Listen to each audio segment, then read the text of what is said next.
রাত্রিবেলায় যখন আলোকিত জোনাকিদের দেখেন তখন মন প্রসন্ন হয়ে ওঠে। এদের দেখতে খুবই সুন্দর লাগে। আর এমন ঠিক কেন হয়?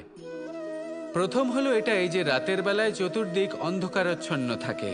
এমত অবস্থায় যদি আমরা কোথাও একটু প্রকাশ দেখি তাহলে সেটাই আশার কিরণের ন্যায় মনে হয়।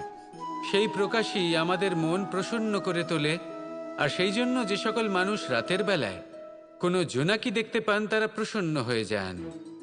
এবার কখনো কখনো জীবনে আমাদের মনে হয় যে চতুর্দিকে শুধুমাত্র অন্ধকারই হয়ে আছে। প্রত্যেকেরই তা কখনো মনে হয়। আর তখনই আমাদের নিরাশ হলে চলবে না, আমাদের দুঃখী হলে চলবে না। সেই সময় আমাদের খুঁজতে হবে নিজেদের আশেপাশে, চতুর্দিকে আর কোথাও না কোথাও আমরা প্রকাশ অবশ্যই দেখতে পাবো। আশার একটা কিরণ অবশ্যই দেখতে পাবো।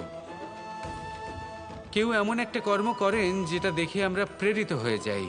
আর এমন কোনো কর্ম যদি আপনারা করেন তাহলে সেই কর্ম আপনার মনকে প্রসন্ন ভাব, আনন্দ এবং ভালোবাসা দ্বারা ভরিয়ে তুলবে।